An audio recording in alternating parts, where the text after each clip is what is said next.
Father, Son, and Holy Spirit, we are grateful that you are a God who wants to be with us.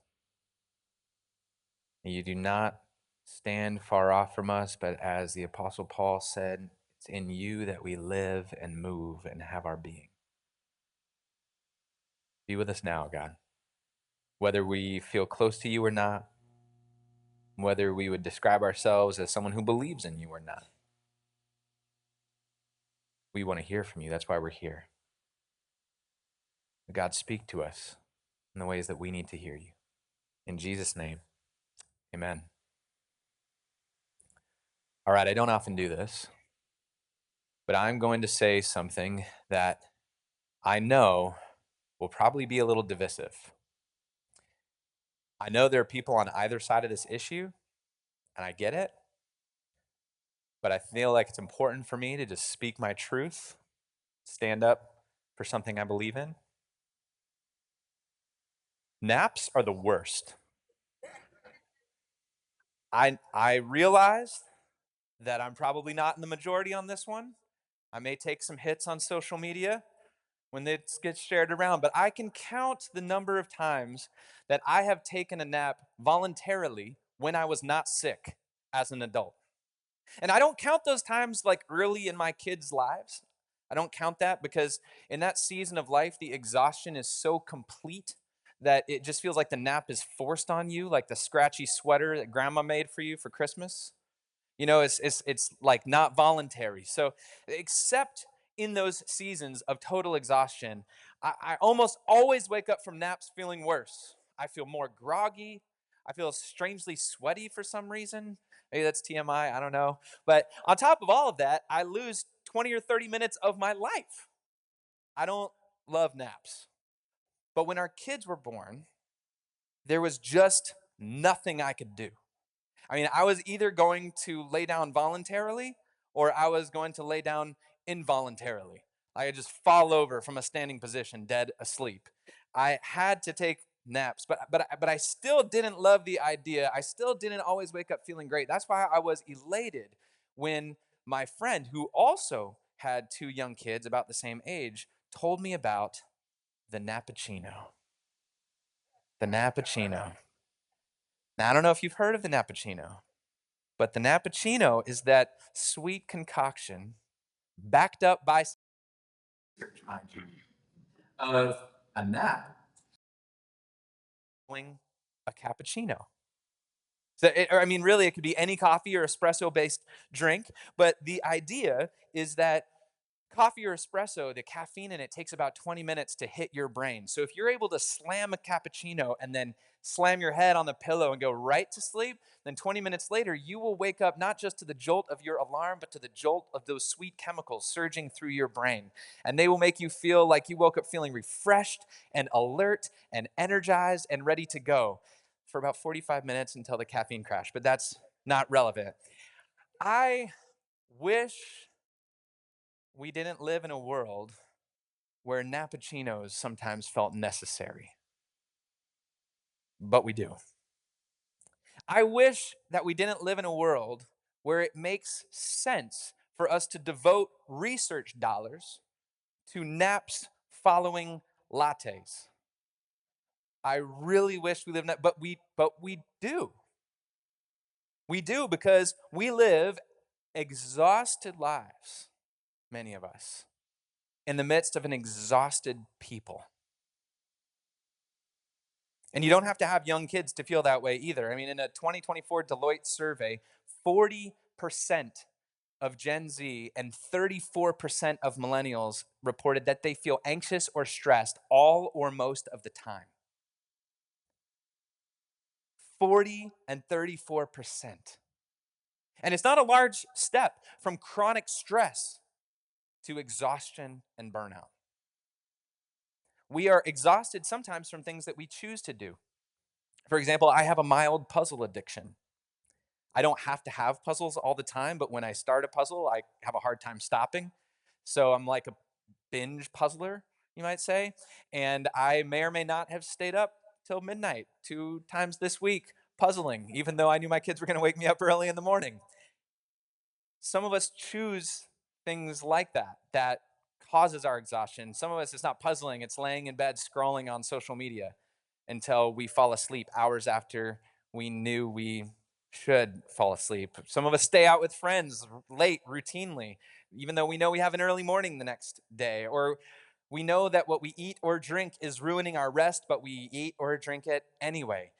We're not just exhausted from our choices, though. We're often exhausted from things that we would never choose.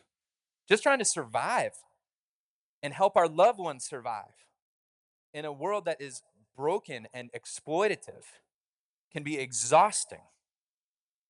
So we're working night shifts just to put food on the table, or we're working late after the kids go down, or we're caretaking for our elderly parents, or for our young children, or for our grandchildren, and it takes every ounce of energy we have left after work. Or we're fulfilling the unreasonable demands of our boss who could fire us without cause because they are trying to fulfill the unreasonable demands of their private equity owners who basically are going to shut the company down if profits don't skyrocket in the next year. Or we have a simple thing like a neighbor who rented subwoofers who didn't know the party wasn't supposed to go until 3 a.m. That's it just theoretically. Or we live with anxiety brought about by trauma in our lives that makes it difficult to fall asleep most nights. Or we live with chronic pain in our bodies that makes it difficult to stay asleep most nights. Both from things that we have chosen and from things that we would never choose. We are exhausted. And it's disastrous for us on a physical level. Not getting enough rest has been linked with everything from hypertension to heart attacks, from diabetes to dementia. But it's also disastrous for us on a spiritual level. As Dallas Willard says, you are not meant to live in a constant state of fatigue. Tiredness is a spiritual problem, not because it is a sin, but because being tired creates difficulties for your spiritual life, robbing you of the energy you need to pursue God. It takes energy to pursue God. It takes energy to love people well. It takes energy to be kind. It takes energy to be patient. It takes energy to be gentle when everything in you wants to lash out. It takes energy to pray. It takes energy to share good things and good news with your neighbors. Physical and mental and spiritual exhaustion have serious physical and spiritual consequences. So, friends, let me give you the whole point of the sermon up front. Rest, rest, according to the Bible, rest, that thing that we need so badly, is a product of the presence of God. True rest is a product of the presence of God. In the season on disconnection, on this season, like the sub-series on Fully Here, our theme for the year, we're taking you through some of the ways that we are disconnected from God and from others and from ourselves, and through the story of the Old Testament. So forgive me for this very quick rundown of exhaustion and rest in the Old Testament, but I'm going to pin your ears back. Okay, you ready? All right, so as Pastor Bernard preached a few weeks ago, God from the beginning is a resting God. On the seventh day of his creation of the world, God decided, even though he didn't run out of energy, he decided just because he wanted to, just because it was good, to rest, to be, to enjoy.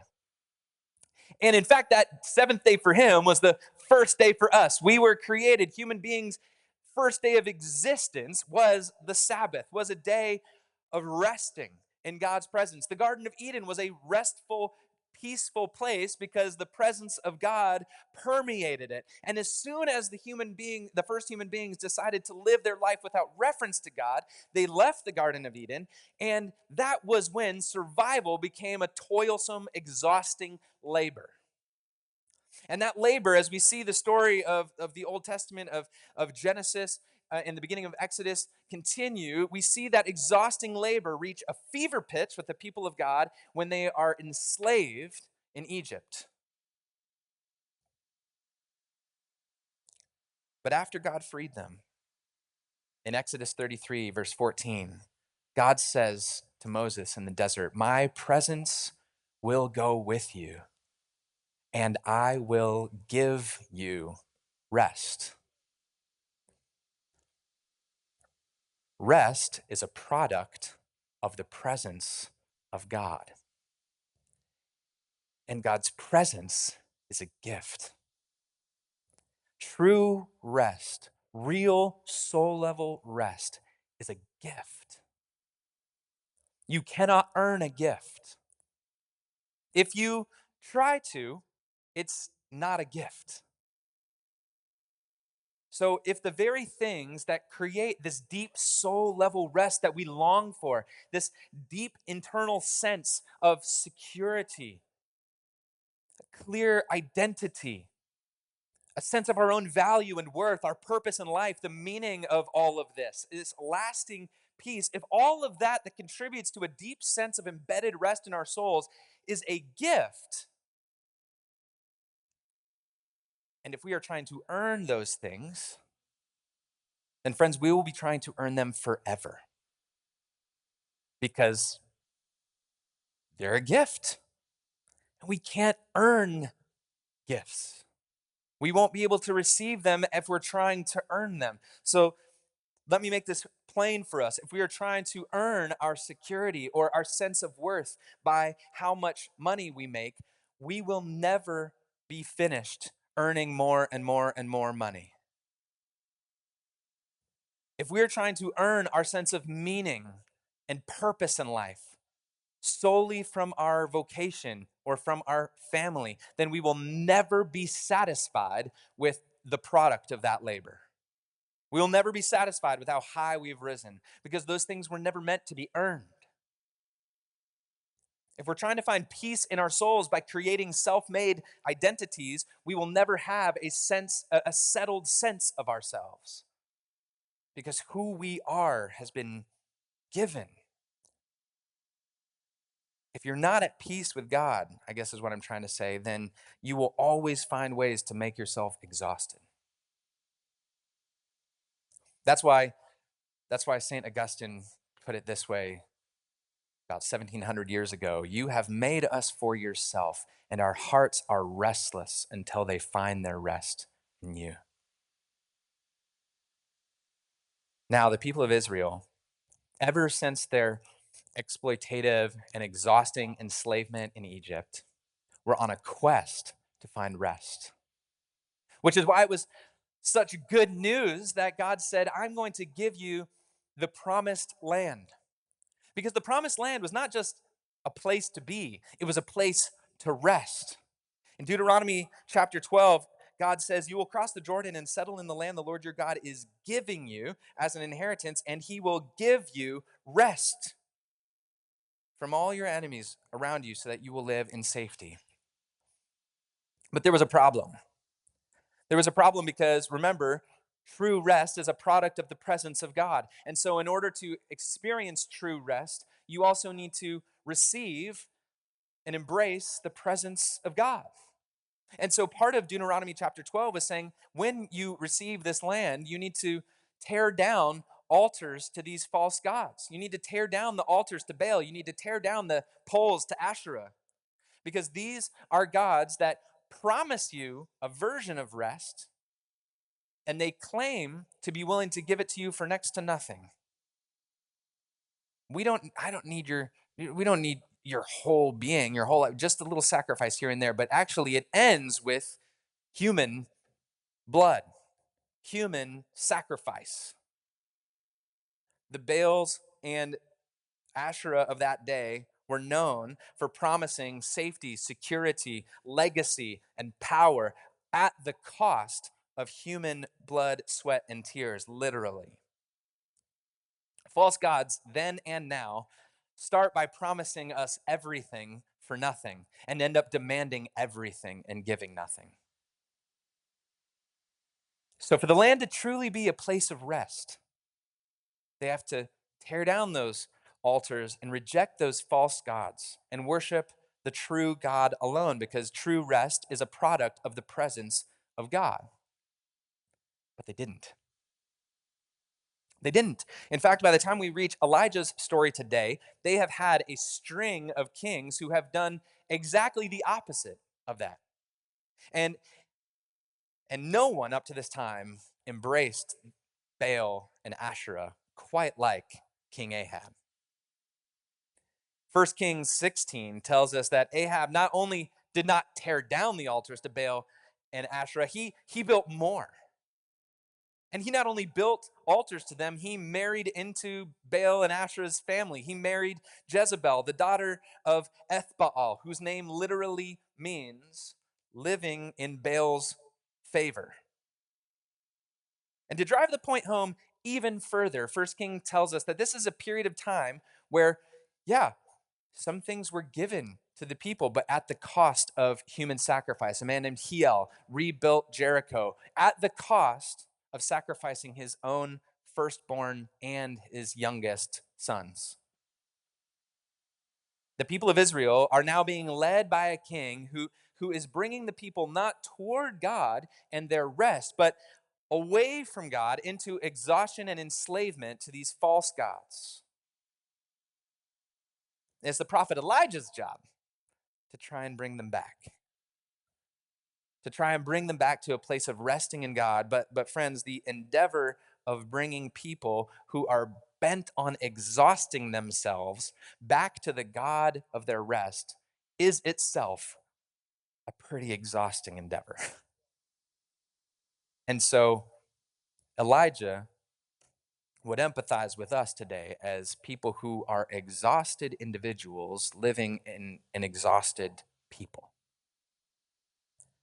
By the time we meet Elijah in our story today in 1 Kings 19, he is already burnt out. Do you know what the best definition of burnout I've heard is? It comes from just a little sidebar in a podcast I heard with a guy by the name of John Mark Comer, and he talks about three different scales. If we're all living on these three scales, but if they're tipped the wrong directions, we will experience burnout. The first one is the scale of challenge or stress. So if you think just about your job for a minute, if your job has too much work to do for you to finish or too difficult of work for you to accomplish, it's going to be a high stress or high challenge job. And then the next scale is control. Control is about your sense of effectiveness in bringing your work to bear in your organization or in the world or for the people that you care about producing it for. So if you're working all day on that brief and then your boss just throws it in the trash, you probably have a pretty low sense of control in your work. Or if you work with people, like as a doctor or in therapy, and your job is to give them tools that they can go home and take and practice so they can support their own well-being, and they don't do that, then you may sometimes feel like you have a low sense of control or effectiveness, ability to be effective in your work under your own power. And then, of course, there's reward.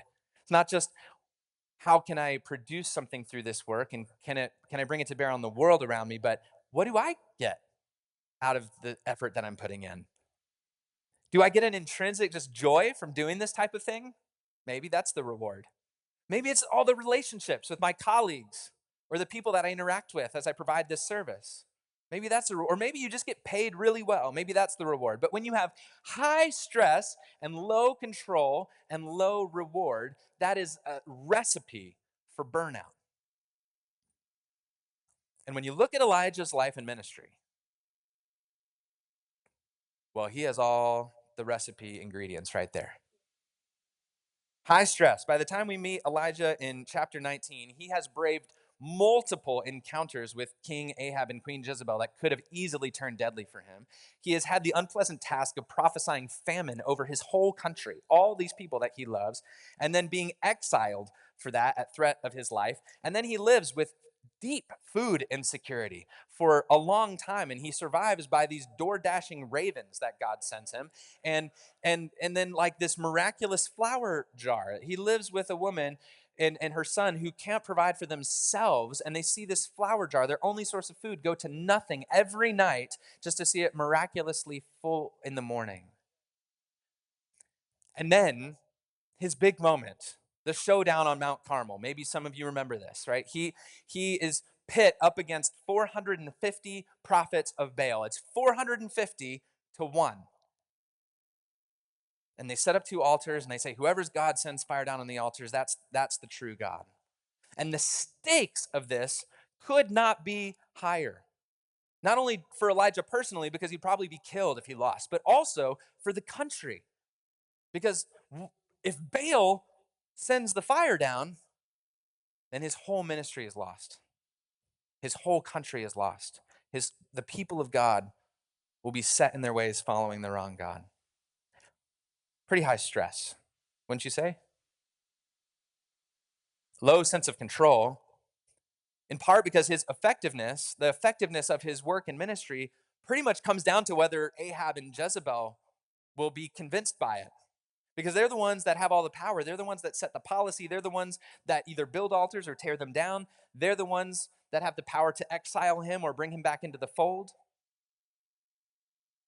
And friends, fire from heaven could not convince them to follow the Lord. Talk about a low sense of effectiveness. Can you imagine at your work, you're like seeing them throw your brief in the trash, and then you're like, fire from heaven. And they're like, it's still a bad brief. Not going to use it. And then low reward. What does he get for his trouble after all of this? Does he get friendship, relationships? No, he's pretty much alone. There are 100 other prophets of the Lord, but they're off hiding in the mountains somewhere. He's the only one doing the work. Does he at least get a sense of effectiveness with Ahab and Jezebel? No, I mean, Ahab is like, oh, okay, fire from heaven, maybe I'll follow you for a minute. And then Jezebel's like, what are you thinking? And turns him back around toward Baal. And then you might say, like, oh, but at least maybe he'll get the joy of seeing, some transformed lives and people being drawn back into true rest in God. But no, all he gets are death threats. He realizes his ministry has been no more successful than any of the prophets before him. Everything that he's done, everything that he's been through, all the miracles that he's seen, all the pain that he's endured, it seems like it's all been for nothing. He has high stress, low control, low reward, the recipe for burnout. And I wonder this morning, where do you find yourself on these scales? Where do you find yourself on these scales? Some of you find yourself right in the same place that Elijah was. Some of you, the scales may be tipped a little bit differently. But exhaustion and burnout can come for all of us. So, what does Elijah do? Well, he does what many of us do when we reach the breaking point of burnout. He leaves. He leaves. He leaves his ministry, he leaves his country, leaves his people. He even leaves his right-hand man, the only person who's with him, his servant, behind. And he actually leaves him a day behind going into the wilderness to be completely alone. And when he gets to that point, he even prays to God that he would let him leave life itself.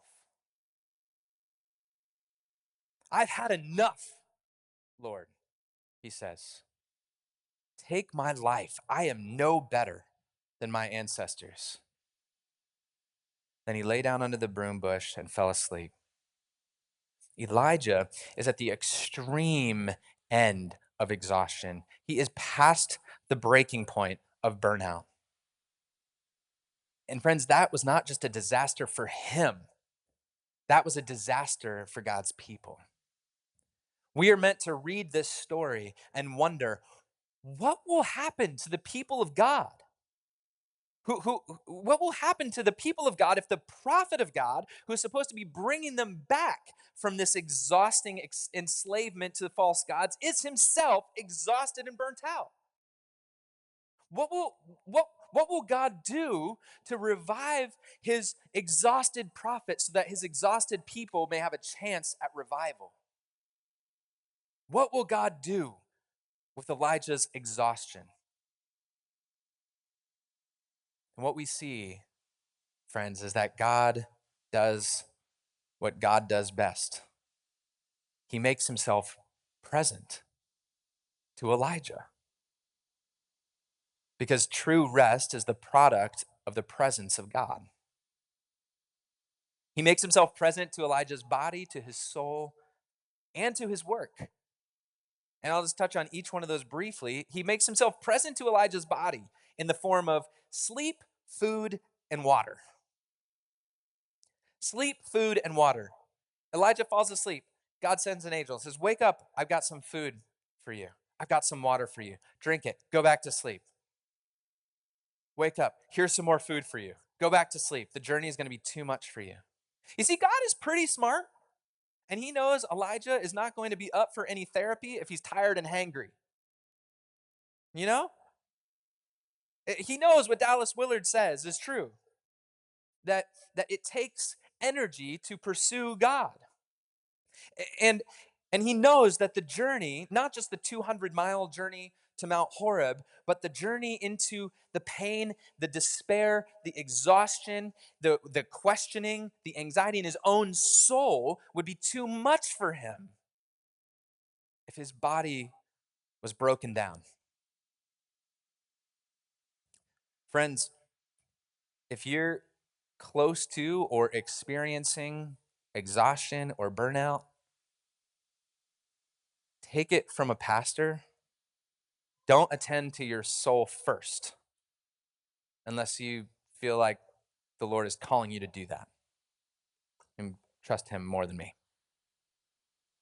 But generally speaking, if part of that is your body is broken down, the Lord wants to attend to your body too. Don't try some impressive spiritual feat. I'm exhausted, so I need to sit here and pray for an hour and a half. Just go to bed early. I'm preaching to myself here. Just stop the puzzle. Get some rest. Just eat food that's good and healthy for your body, that's going to help it and not hurt it. Just drink things that are going to help it and not hurt it. Help your body support your soul. In fact, don't even let God help your body support your soul, because he has given you sleep every night. God does not begin by caring for Elijah's soul. He begins by caring for his body. And once he does care for his soul, but he doesn't care for Elijah's soul by telling him, "Okay, Elijah, stop the pity party. Get up. Get up. Move on. It's time you've had your chance you complained. Okay, I get it. Now let's go." No. He doesn't even try to encourage Elijah. Come alongside him and say, "Hey, man, it's not that bad, is it? Actually, I've got 100 more prophets hiding in the hills. I'll bring them out. It'll be fine. Don't worry." God starts caring for his soul just by asking Elijah a question. "You speak to me," he says. "What are you doing here?" I don't think God asked that question because God needed to know. I think he asked that question because he was inviting Elijah not just to stay at the surface level of his exhaustion, but to go deeper into why it was there to begin with. See, God is not asking us to buck up and to look on the bright side and to come out of our pain and our loss and our despair and our tiredness. God is saying, "Okay, I'm here with you in that. What's going on? Why are you here, Elijah?" He gives him space to deeply and honestly reflect, not just once, but twice. And he just lets him go. God doesn't like contradict him. Even when he does eventually reply, doesn't contradict him. He doesn't argue with him. He goes, "Hey, man, like you're actually not alone. I actually have my people." Right? He just lets him rant. And then in the midst of that ranting, in the midst of that answering that Elijah does with God, he says, okay, right here, right now, in the middle of your exhaustion, now I'm going to show you my presence.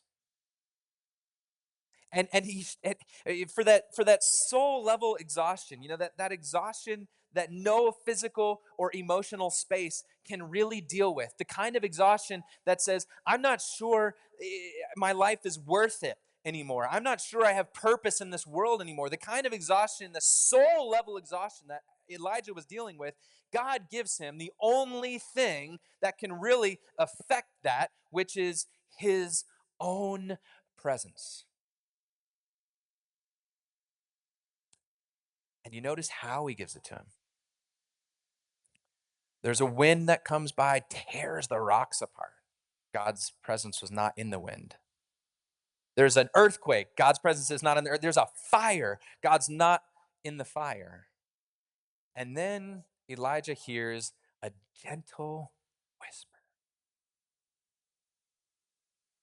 You could translate those words like the sound of sheer silence. And Elijah goes, that's it. This is God's presence. And he goes to the mouth of the cave to experience God's presence in the silence. See, if God, this is my reading of this. If God's presence had been in the wind or in the earthquake or in the fire, Elijah really wouldn't have needed that. See, he's seen God's miracles before. He's seen ravens delivering food to him. He's seen flower jars filling up. He's seen fire from heaven.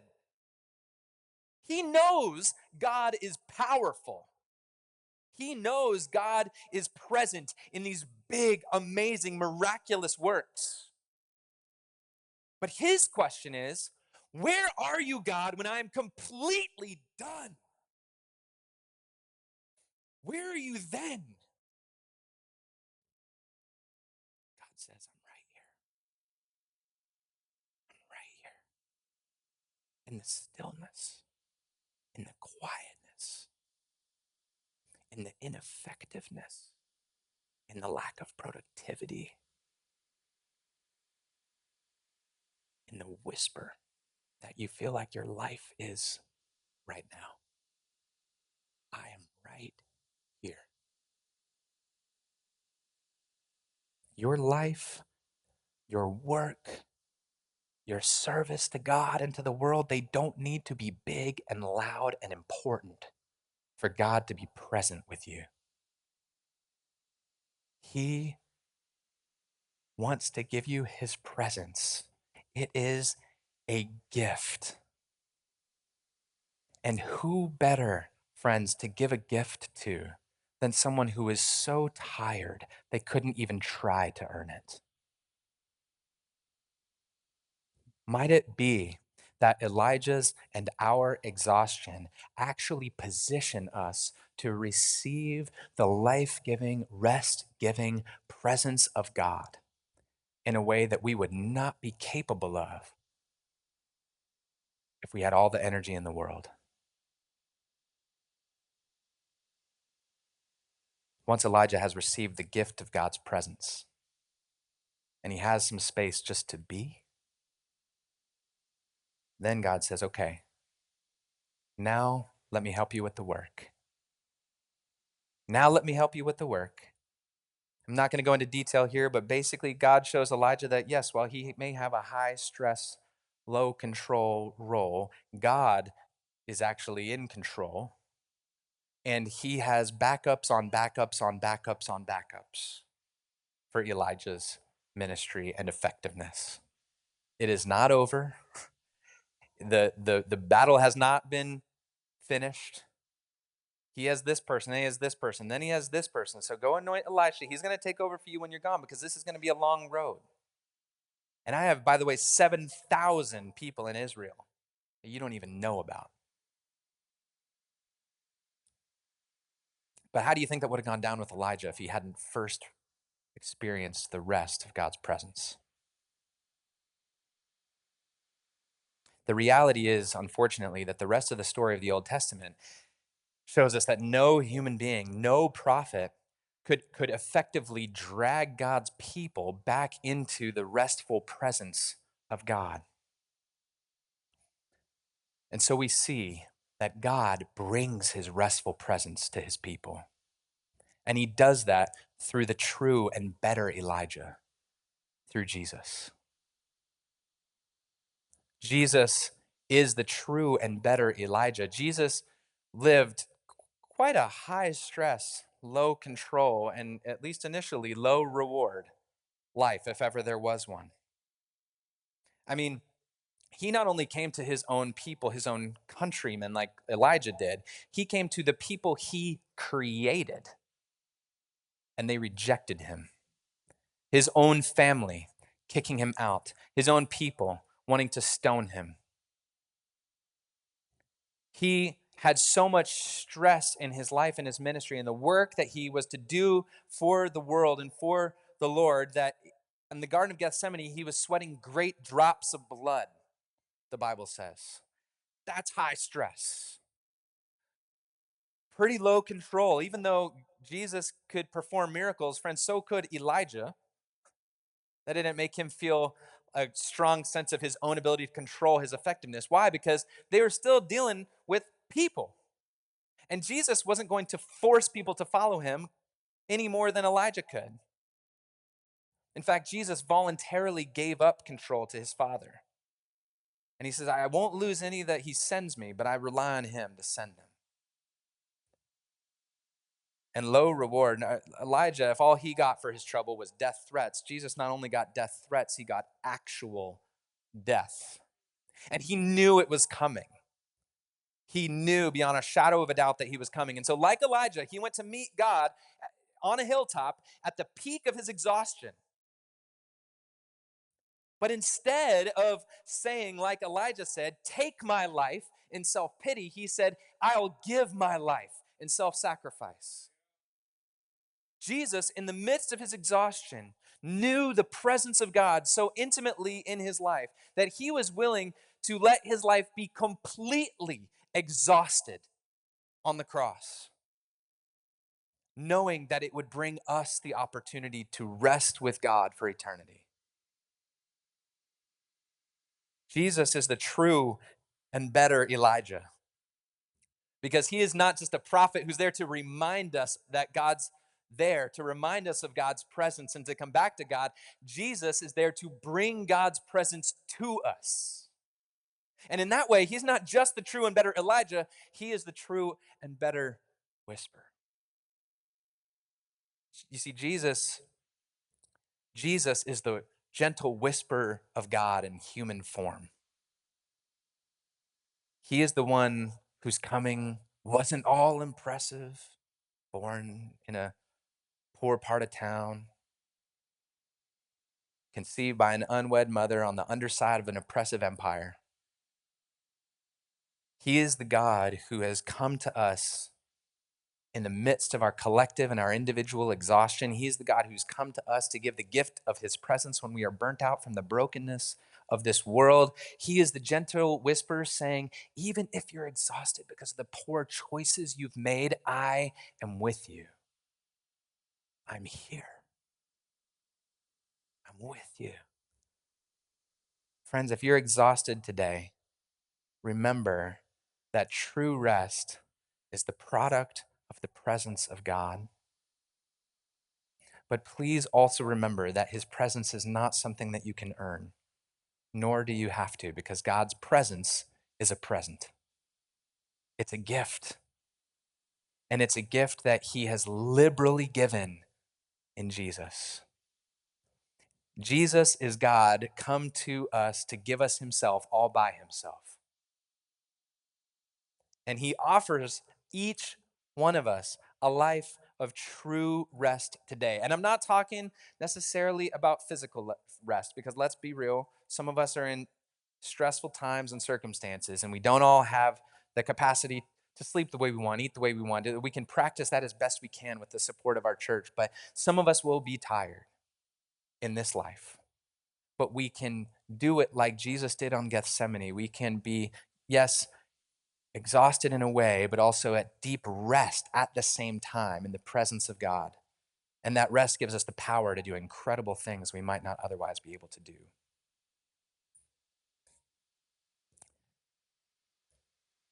I'm going to be real. Jesus never said, life will not be tiring. Life with me will not be exhausting. In fact, he says quite the opposite. He says, carry your cross. He says, in this world you will have trouble. But he also said, take heart, because I am with you and I have overcome the world. Let's take a minute and rest in his presence.